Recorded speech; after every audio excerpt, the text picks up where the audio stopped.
The wheelchair rolled straight into oncoming traffic before anyone noticed. Cars swerved, horns screamed, but one man was already running. 37-year-old Ethan Cole dove forward, grabbing the handles and spinning the chair back to safety just as a truck skidded past, missing them by inches. The woman in the chair gasped, frozen in shock. Her groceries scattered, her hair sticking to her tear-streaked face. Ethan knelt beside her, breath ragged. "You okay, ma'am?" She blinked, trembling. You could have died." He smiled faintly, still catching his breath. "Guess I wasn't planning on it today." Before we dive in, drop a comment with where you're watching from, and don't forget to hit subscribe for more videos like this. Let's begin. The traffic lights flickered overhead, the street alive with city noise, honking cars, murmurs, rain tapping faintly against asphalt. Ethan stood there, soaked and breathless, hands still gripping the wheelchair handles. The woman looked around dazed, voice soft and uncertain. My wheel caught the curb. I didn't even see the light change." "Good thing I did," he said, his tone gentle but steady. Her hands shook as she tried to gather her spilled items. Ethan crouched, helping her pick up the groceries, the carton of milk, the bread, the little bag of apples rolling down the gutter. "You didn't have to," she began. "I know," he interrupted with a small smile. "But I wanted to." There was something genuine in his voice. No pity, just kindness. He set the bag in her lap and straightened, his worn flannel sticking to his arms, the rain tracing lines down his jaw. "Are you hurt anywhere?" She shook her head. "No, I think I'm fine. Just shaken." He nodded, relieved. "Then that's what matters." For a moment, she just looked at him. Really looked. His clothes were clearly worn, his boots scuffed, the kind of man who worked with his hands for a living. But his eyes carried warmth, a quiet steadiness that made her feel safe in a way she hadn't in years. "Can I ask your name?" she said softly. Ethan Cole." She smiled faintly. "Madeline." "Nice to meet you, Madeline. Though, maybe next time not in traffic." That earned a small laugh, the kind that sounded like it had been waiting a long time to escape. He checked the crosswalk again. "Where were you headed? I'll make sure you get there safe this time." "Just across the block," she said, embarrassed. "My driver usually drops me closer, but he's off today." "Then let me be your driver for the next 5 minutes." He grinned. No salary required. Madeline tried to protest, but stopped herself. There was something about this man, unshaken, selfless, that made arguing feel wrong. So she let him push the chair, their pace slow through the steady drizzle. When they reached the corner, she turned slightly. "Do you always help strangers like this?" Ethan shrugged. "My daughter says kindness doesn't cost much. She's 8, so I try to listen." Madeline smiled, that faint ache in her chest softening. "Your daughter's lucky." "Nah," he said gently. "I'm the lucky one." A silence hung between them, comfortable, calm. She studied him again, noticing the tired lines around his eyes, the faint grease on his hands. A man working hard, carrying quiet struggles no one sees. When they reached her building, she opened her purse, pulling out a small notepad.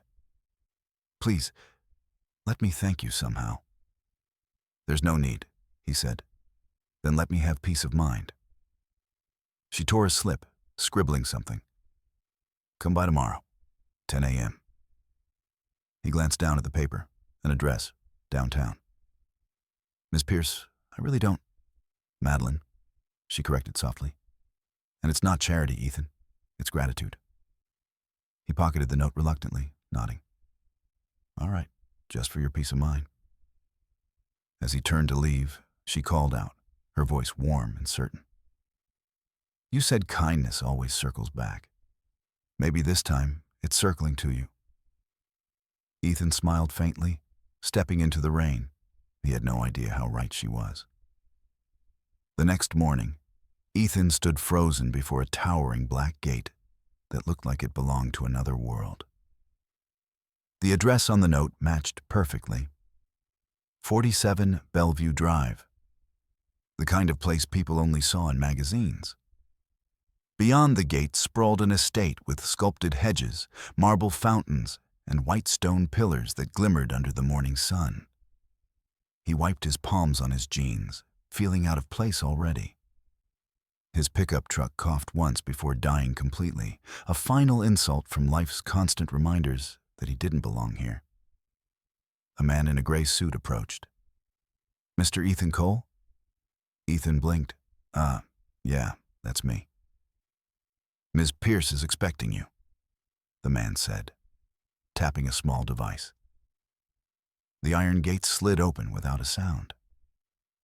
Ethan drove in slowly, heart pounding. Every inch of the driveway screamed wealth: roses, glass sculptures, a fountain so large it could have been a park centerpiece. When he parked, he caught sight of his reflection in the polished glass door: damp hair, tired eyes, shirt he'd ironed twice to hide wear. He sighed. "All right, let's get this over with." Inside, the air smelled faintly of lavender and old money. Marble floors gleamed like mirrors. A chandelier bigger than his entire apartment sparkled above. And there she was, Madeline Pierce, seated near the window, sunlight soft on her face. She wore a light cardigan, her hair loose over her shoulders. She looked nothing like the fragile woman he'd saved yesterday. There was confidence in her now, quiet but unmistakable. "You came," she said, smiling warmly. "I said I would," Ethan replied.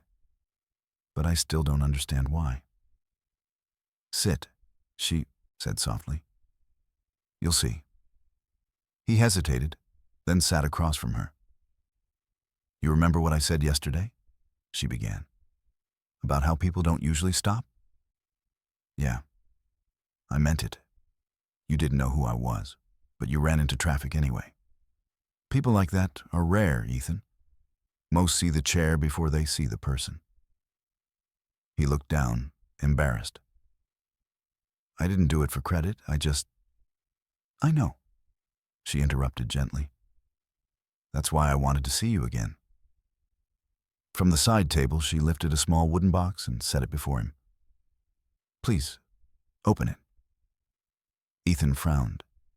"Madeline, I told you I can't take anything. Just open it," she insisted. He sighed, unlatching the box. Inside lay a single gold key, gleaming against black velvet. He looked up, confused. "What's this?" Madeline's eyes softened. "It's for the guest house, out back." "Guest house?" "I want you and your daughter to move in, rent-free, at least until you're back on your feet." He froze. "What? No, I can't. Madeline, I barely know you." "You know enough," she said simply. "You risked your life for a stranger. You didn't ask for anything in return. That tells me more about who you are than most people I've known for years." Ethan swallowed hard. "This is too much. You don't even know what I've done or where I've been." Madeline wheeled closer. "Then tell me." He exhaled, rubbing his neck. "I'm just a guy who got laid off. Construction company shut down. Been picking up odd jobs to feed my kid. Rent's behind, trucks dying, and yeah. I guess I was in the right place at the right time." Her expression softened even further. "You weren't in the right place, Ethan. You were the right person." He fell silent. The kindness in her tone hit deeper than he expected. "Just stay a while," she said. "Do some work around the property if that makes you feel better." Help the gardener fix what needs fixing. But let me do this, please. Ethan looked at the key again, the metal warm against his palm. You're serious? Madeline smiled. Completely. He exhaled slowly. All right, just until I can stand on my own again. Good, she said softly. Because I believe you will. A few hours later, Ethan parked behind the mansion where the guest house stood. It wasn't a house, it was a dream. White-paneled walls, a wraparound porch, and a lake view so peaceful it almost felt unreal. He unlocked the door, stepping into the warm scent of cedar and sunlight. The place was spotless. Fresh sheets, stocked pantry, even a small drawing set placed on the table for his daughter. He sank into a chair, staring at the view through the glass doors. What did I just walk into? He whispered to himself. That night, when his daughter Lily came over, her eyes widened. Dad, is this where we're staying? Is this where? Just for a while, he said quietly, brushing her hair back. She smiled. It's beautiful. The lady who owns it must be really nice. Ethan glanced toward the mansion's glowing windows. Yeah, he murmured. She really is. As night settled, he watched Lily sleep peacefully for the first time in weeks. The storm in his life seemed to quiet just a little. But deep inside, something stirred, a strange mix of gratitude and guilt. He didn't know it yet, but this act of kindness would change both their lives forever. The next few weeks passed like a slow sunrise, quiet, steady, and healing. Ethan fixed fences, painted railings, repaired loose tiles, and helped the gardeners prune the overgrown hedges. The rhythm of work brought him peace again, a kind he hadn't felt since before his wife passed away. Every evening, he'd see Madeline near the terrace window, watching him with that same calm smile. One afternoon, he was repairing a bench beneath the oak trees when Madeline wheeled over. She wore a soft cream sweater, hair tied loosely, the golden light falling on her face. I told you to rest today, he said, wiping sweat from his forehead. I am resting, she replied lightly. Watching you do all the work is relaxing. Ethan chuckled. You say that like you're paying me. I might, she teased, her tone gentle. You've done more for this place in 2 weeks than the staff has in months. He shrugged. Idle hands make restless thoughts. Madeline tilted her head. Your daughter told me you used to build playgrounds. She said you designed her treehouse. Ethan's expression softened. Yeah, she used to call it her castle. Said one day she'd invite a princess to visit. Madeline smiled faintly. Looks like she did. He froze for a second, caught off guard by the warmth in her voice. Silence hung between them, comfortable, unspoken. The kind of silence where two souls begin to understand each other without needing to fill the air with words. Finally, Madeline spoke again, her voice quieter. You know, my father used to sit on this bench. After my accident, I couldn't come out here for almost a year. Every time I tried, I'd remember the sound of the crash, the screeching tires. She stopped, swallowing hard. You brought this place back to life, Ethan. You didn't just fix the wood, you fixed the memories. He set his tools down, turning toward her. You don't owe me thanks for that. You've done more for me and Lily than anyone ever has. Her gaze softened. You don't understand. What you did that day, it wasn't just saving me from traffic. It was the first time in years someone looked at me and didn't see pity. You saw a person, not a chair. Ethan's chest tightened. Because that's what you are. A person. A damn strong one. Her lips trembled slightly, and for a moment, she looked away. You have no idea how, Much I needed to hear that.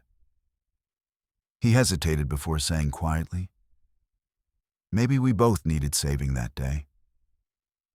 A breeze swept through the garden, scattering a few leaves at their feet. For a while, neither spoke. The world around them seemed softer, less heavy, more alive. That evening, Ethan was called to Madeline's study.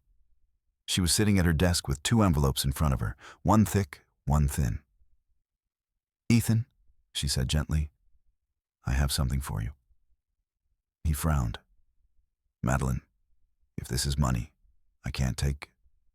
She smiled faintly.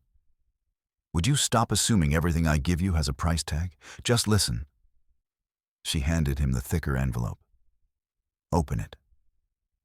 Inside was a contract, official, stamped, and bearing the logo of Pierce Holdings, the company that owned several construction and real estate firms across the state. "What is this?"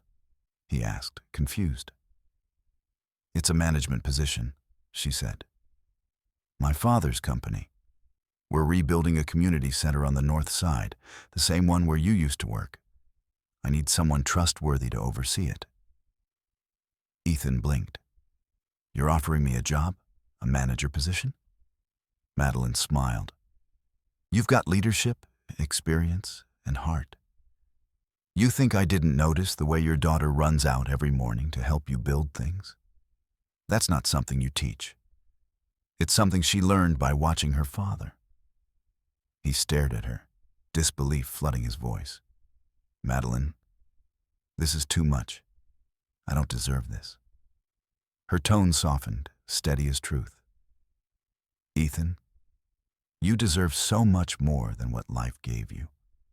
You've been surviving alone, giving everything to your daughter and asking for nothing. Sometimes, kindness comes back louder than it left." His throat tightened as he looked down at the contract, hands trembling slightly. "I don't know what to say." "Say yes," she whispered. For a moment, Ethan couldn't move. The world seemed to narrow down to the sound of her voice and the warmth in her eyes. I'll think about it," he managed, though his voice cracked halfway. Madeline smiled knowingly. "You'll say yes, because men like you don't run from good things, they build them." He laughed softly, shaking his head. "You really believe that?" "I don't believe," she said quietly. "I know."